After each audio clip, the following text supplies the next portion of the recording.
in the boat, but each one is expected to contribute on a particular way. In this case, you show the strokes that they're taking, so they have measurements on how those are carried out. And yet there's some differences in what each of the participants contribute toward the group effort. And you can see the different placement of the rowers in the rowboat, excuse me, and how they all have some different skills and responsibilities. And when you do that, you have someone who's helping pull it all together by keeping them in line and correcting as needed.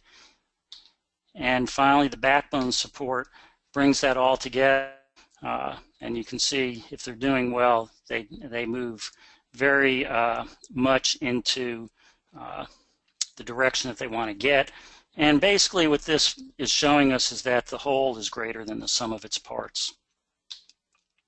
There's a great book. The author of this book, in fact, was a speaker a couple of years ago at David Bradley's NCAF legislative conference. It's called Boys in the Boat. It's about a rowing team from Washington State. Some of you may be very familiar with this, who competed in the Olympics in 1936. They came from, I guess you'd say, non-traditional backgrounds when it comes to the sport of rowing. Most of them were working class students who, in many cases, never thought of rowing before in their life, but they had the athletic abilities and they came together. And basically by pulling this off the way the video just now portrayed, they were able to reach great heights. And what I like about this particular review that comes out of the Seattle Times is the last piece in red there, where it shows that they had something no one could see, a team that worked so closely together. When it clicked, they were able to soar beyond their apparent capacity. That, in a nutshell, is a great illustration of collective impact. I'm not going to read this whole quote again that we started with, but again, it talks about leading to powerful results beyond what any single organization, however innovative or powerful, could accomplish alone. So there are a few questions to go through as you start to contemplate whether collective impact is something you can devote your time toward. One is, are you looking at really affecting some deep change in your community, often referred to as needle-moving change, rather than just serving families on an individual basis and having a certain level of effect over time? You want to make some real changes within your community. Secondly is realizing that this doesn't happen overnight. It takes a long-term investment among those who are involved. Having cross-sector engagement, not just other human service or nonprofit agencies, but also local government, private sector, and so on. Building, as I said earlier, one of the conditions is having common measurements, so committed to going in that direction and having the data both to plan and to govern your efforts over time. And finally, the whole idea of having others involved as part of this effort. Here's an image for you that shows the various phases of collective impact. This one shows you 4 phases. And the first one, basically, I would call phase 1, generating ideas and dialogue. I would say this is the feeling out stage, where you're bringing people together, getting some conversations going on what key issues are in the community, looking at areas that you may want to focus on, and beginning to develop some consensus around those ideas. I'm going to go to another image, which actually those of you who received the handout for the presentation, this is a new one I just added this morning. I found a portion of the previous slide that I think makes a really nice image for the other 3 phases. So they have them here as 3 phases by themselves. The first one there, initiate action. After the whole idea of feeling out, gathering data, and so on, I call this one the coalesce stage, where you begin to really pull together the core group that are going to be rolling up their sleeves and pushing this ahead. The idea of having an influential champion, we'll see in a moment, is key, but also having the key partners at the table. And in doing that, then beginning to gather the data to make your case of the importance of the work that you're doing. Phase 2, I call, you begin to organize your effort. You begin to formalize the infrastructure of the work you're doing. Look at the common agenda, one of the 5 key elements, some goals and strategies under that. getting the community involved, certainly building public will, and the whole thing of data collection, the shared metrics.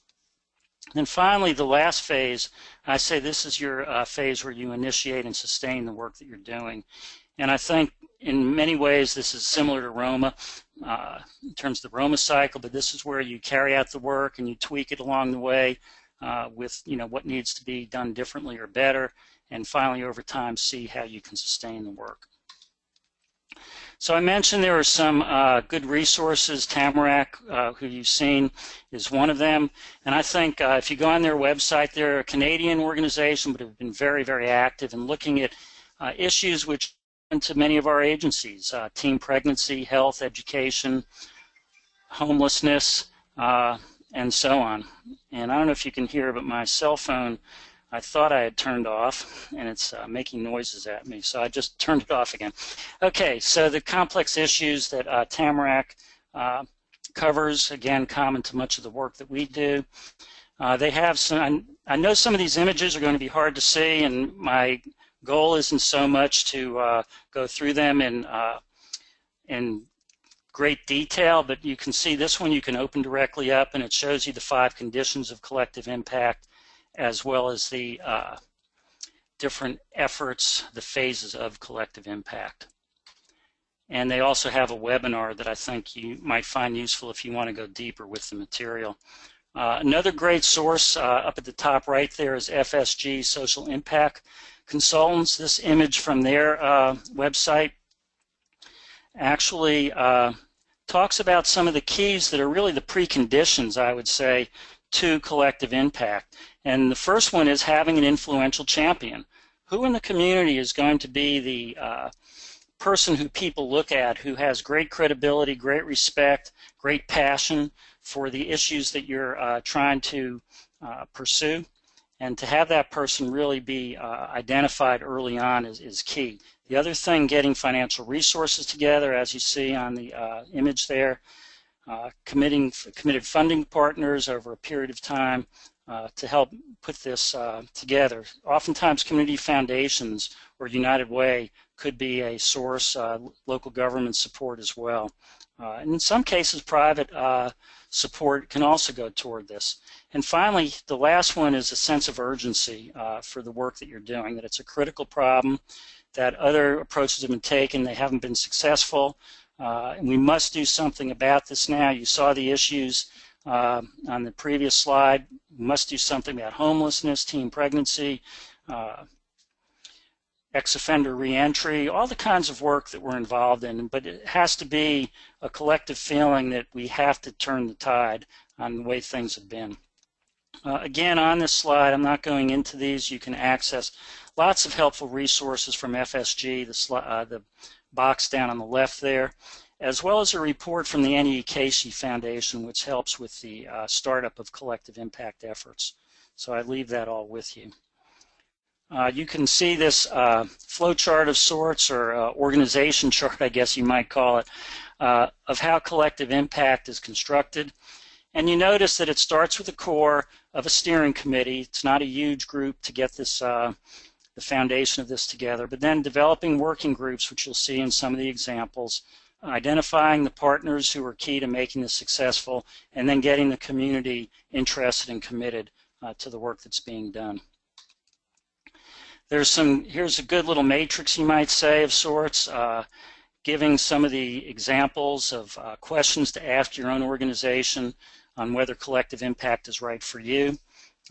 Does it fit in with your organization's mission? Do you have the resources, both in terms of programs, funding, and time to be part of this? And are you personally committed to being a strong part of the effort? The commitment, again, your leadership of your agency, the long-term involvement that this requires, and so on. The rewards down in the bottom right. Certainly, I know in Erie, Pennsylvania, which I'll be sharing toward the end of the session here, they're one of the key partners in their collective impact effort, and I think it really serves them well in the work that they're doing above and beyond the collective impact work.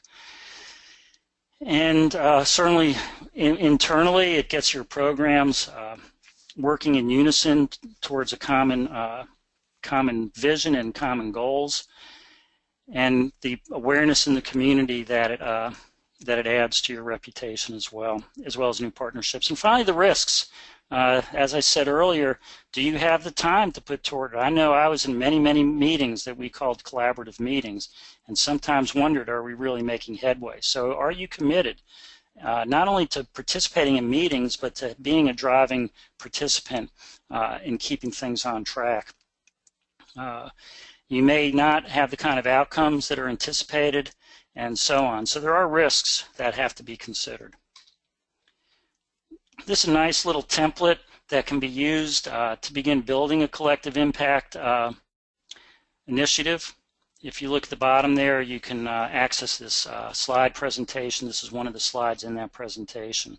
So you can fill out or use it for conversation and working purposes. Okay. And finally, if this is an area you're going to launch into, there is a collective impact forum, and that's an area that I would encourage you to sign up to and just keep up with what's happening in collective impact across the country. So moving into the second part of the webinar, I guess I'm going to pause for a minute and ask if there are any questions or comments about the overview of collective impact. So let me take a moment. If you have a question, is there one showing now, if I'm not mistaken? No questions so far. If anyone wants to ask, you can type it in or you can raise your hand and I'll unmute you.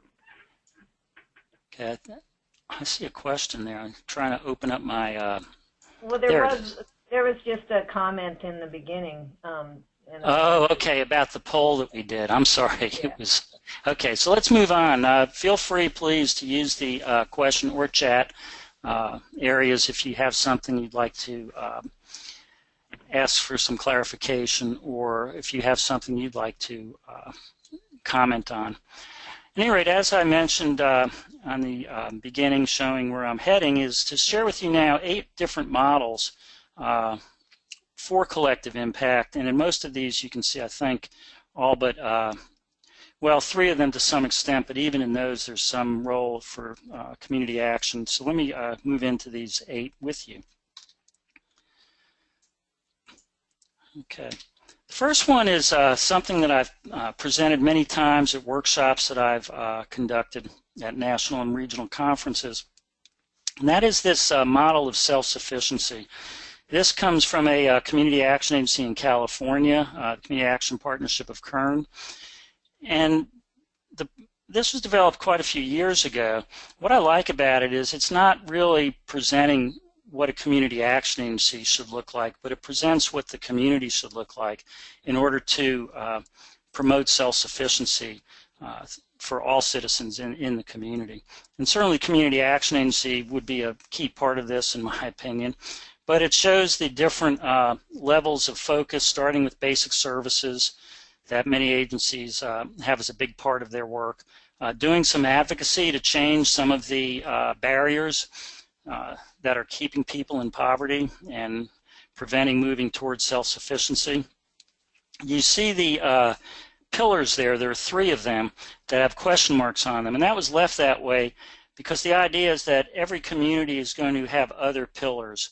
Maybe more than 3, there may just be 3, whatever the number. In Kern County, when this was put together, if I remember, education, family support, and workforce development were the 3 pillars that they selected. And this just gives you an idea through your needs assessment of identifying the priority areas. Moving into asset accumulation, improved living conditions through community development, and finally it improves the quality of life for all residents of the community and enhances self-sufficiency.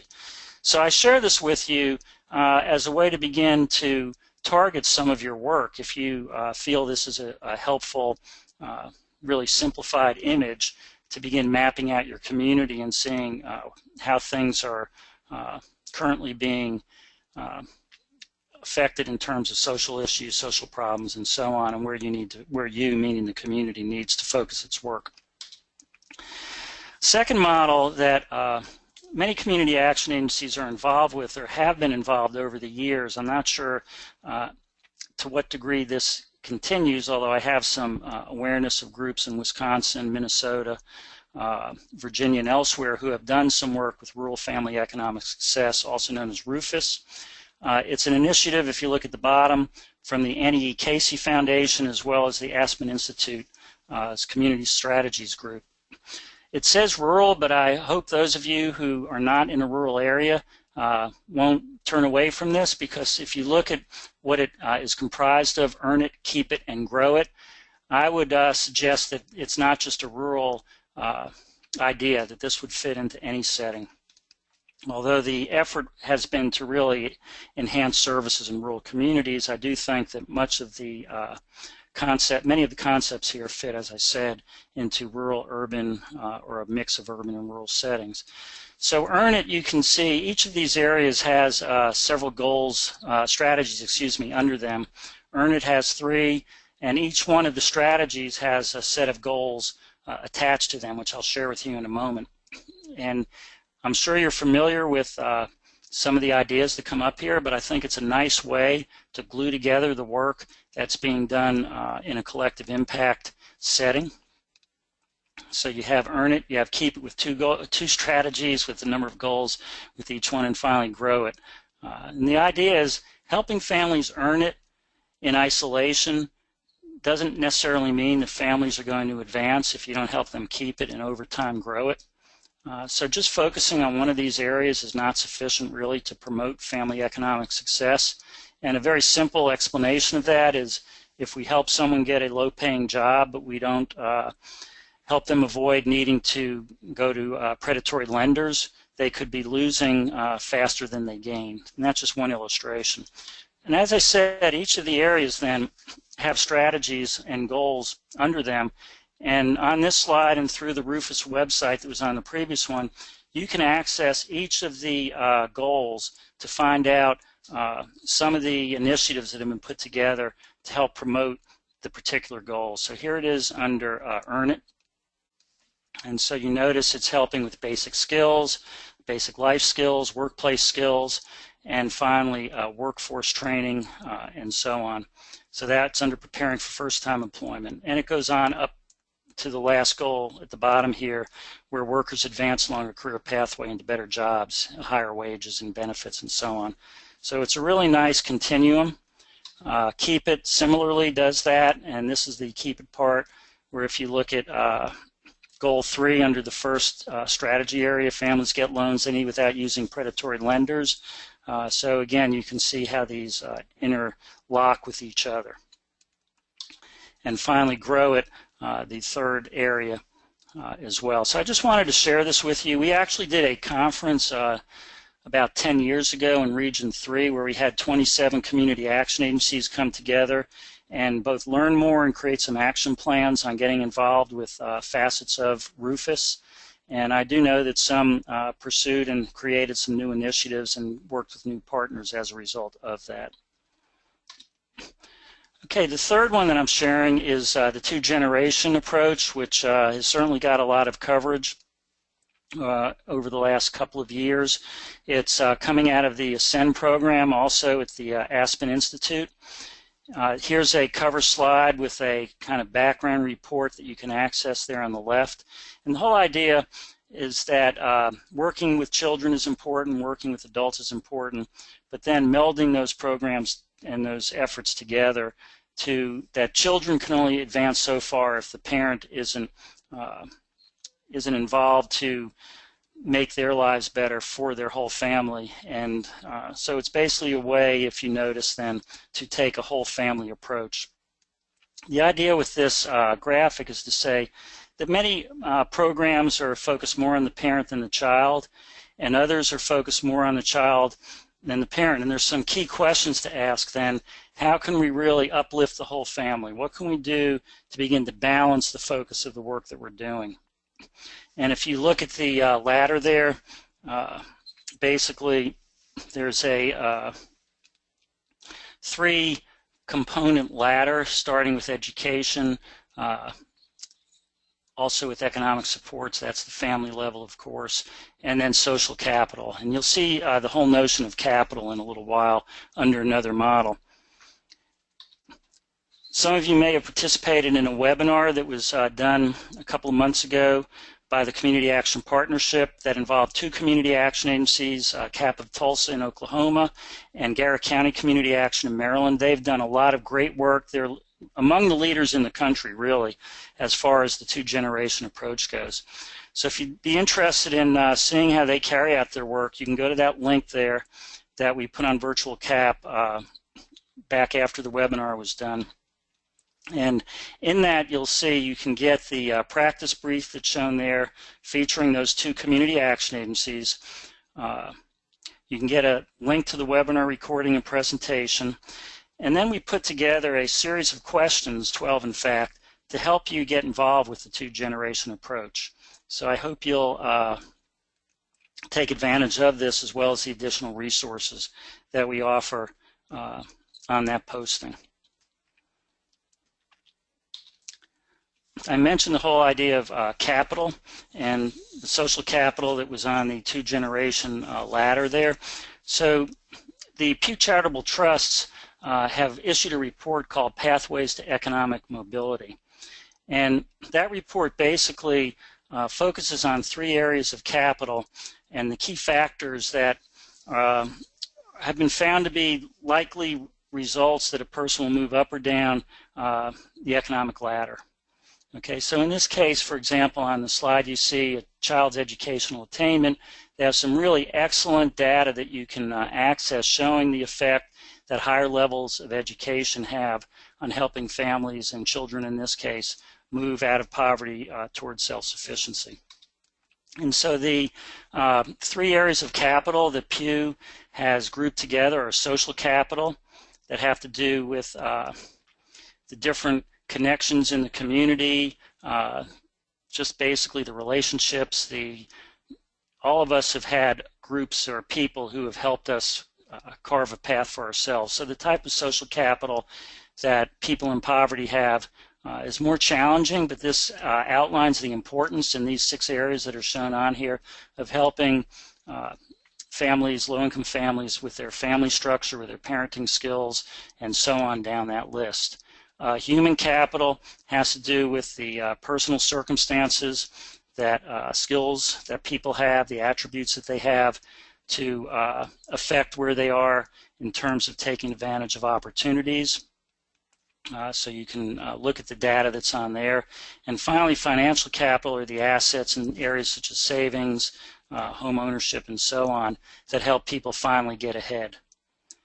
We did a self-sufficiency webinar previously, and some of the measures that we had included asset development as a facet of reaching or moving towards self-sufficiency. So that last one is certainly key. And you can access the report and fact sheet through Pew from this slide.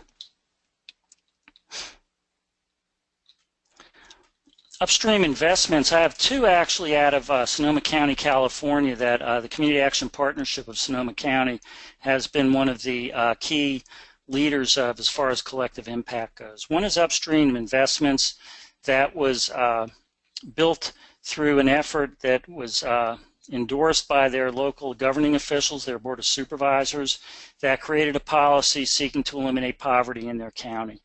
I thought that was great. I've said this before when I've used this particular example, that I'm not that familiar with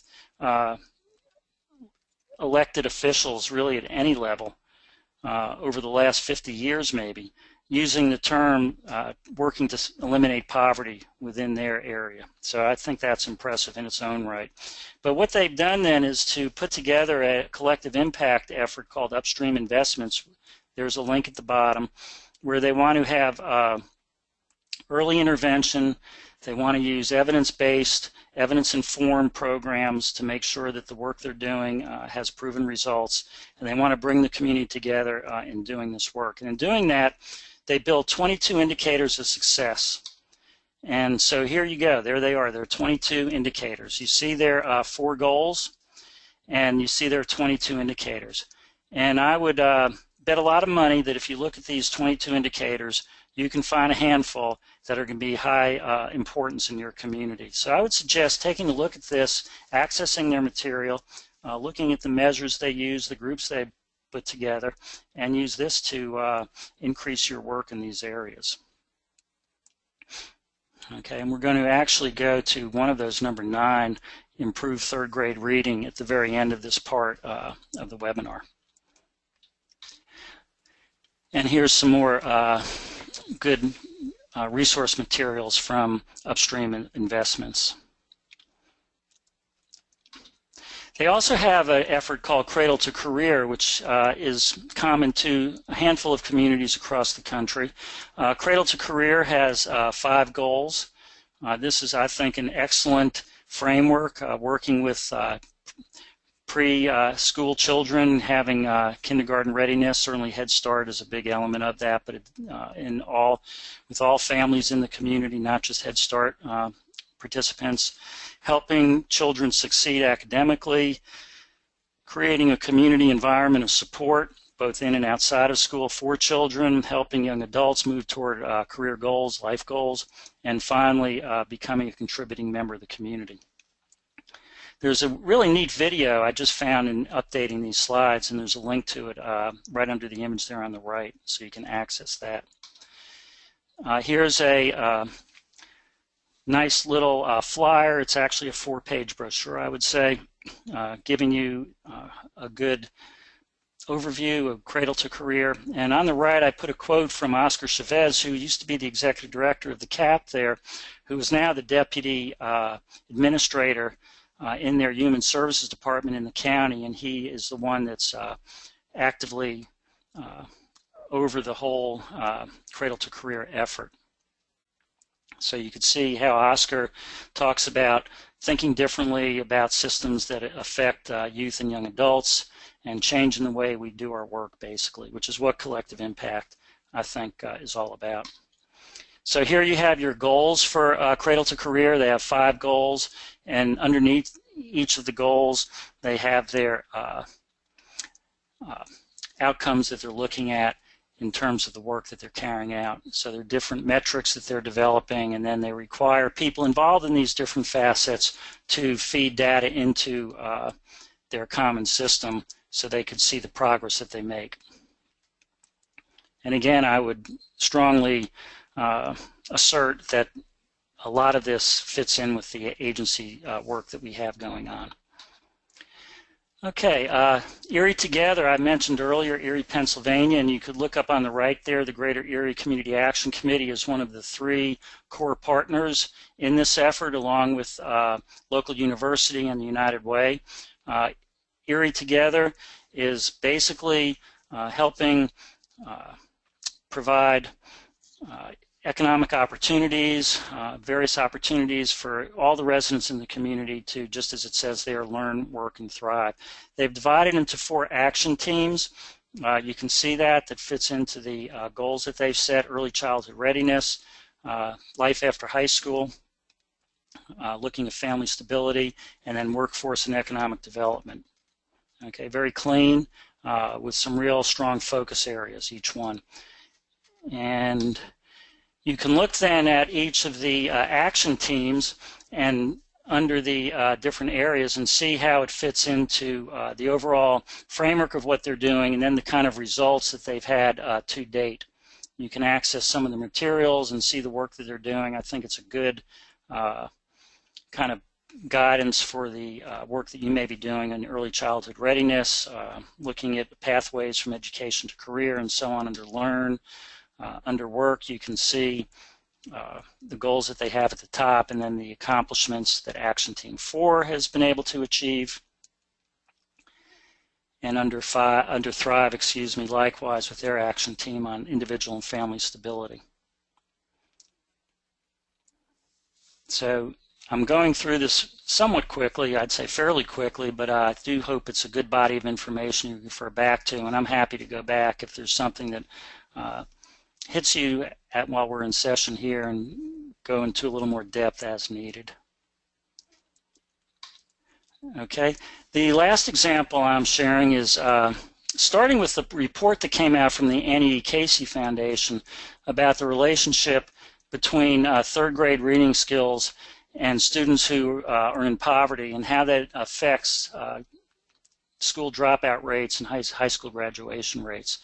So the Casey Foundation study collected data from just under 4,000 students. This was, gosh, it was quite a while ago, but I still think this is something that is very pertinent.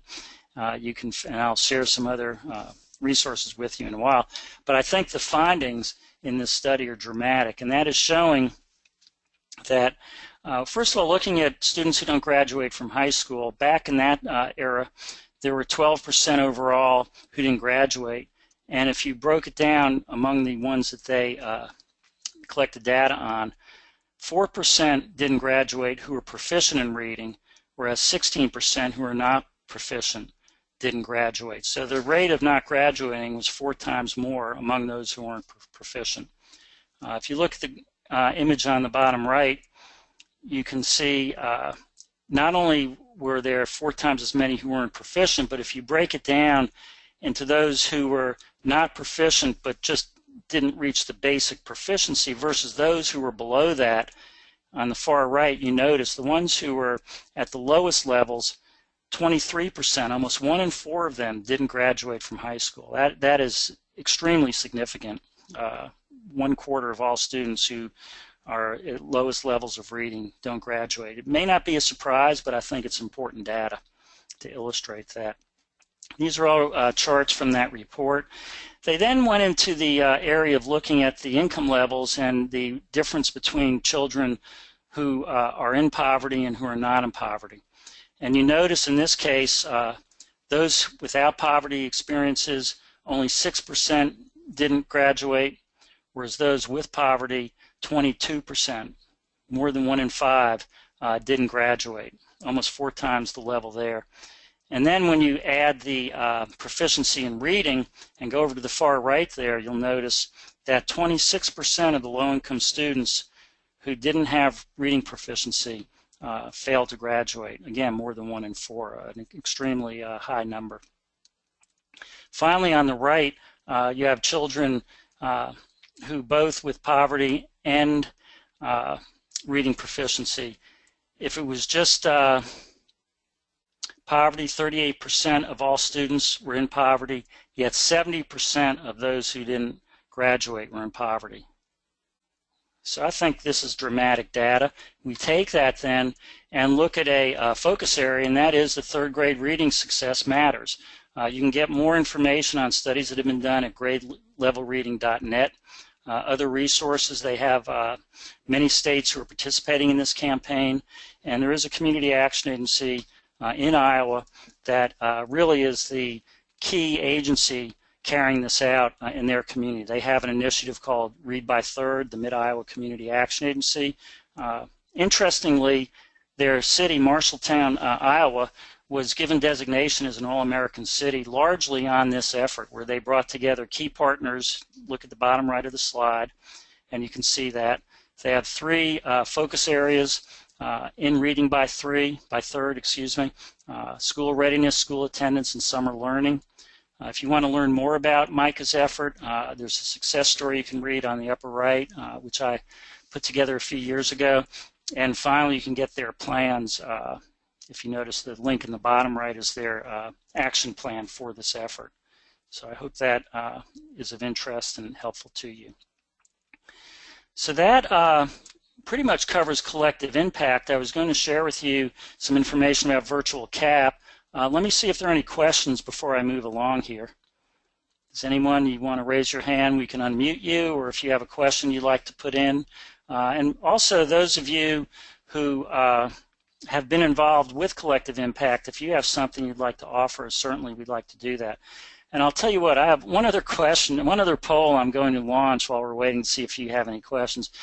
And I know some theory of change work has been underway in Region 10, and I'm just curious to what degree your agencies have taken advantage of that and have actually used the theory of change concept to unify the work within your agency.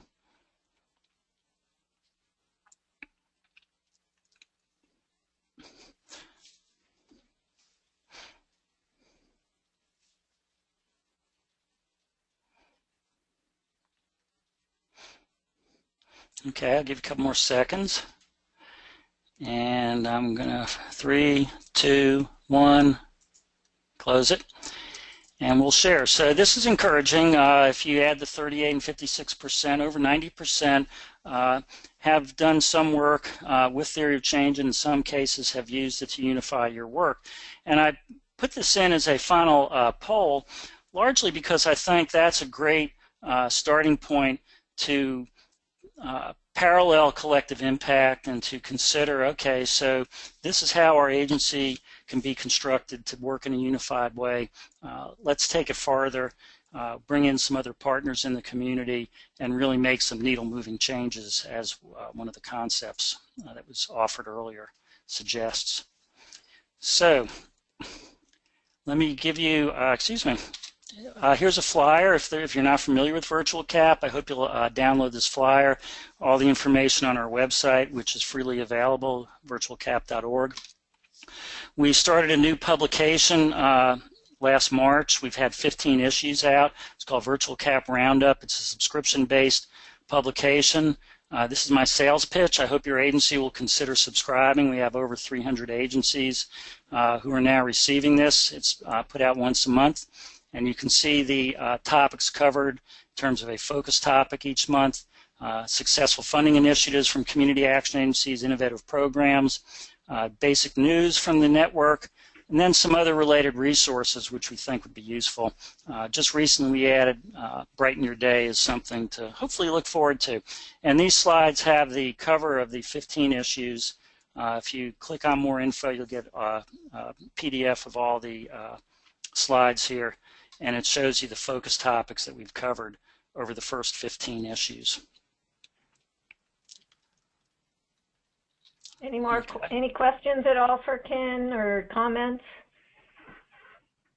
If you want to raise your hand, I can unmute you, or you can type a question in the question box or chat box. Peggy, do you want to mention the evaluation? Yes.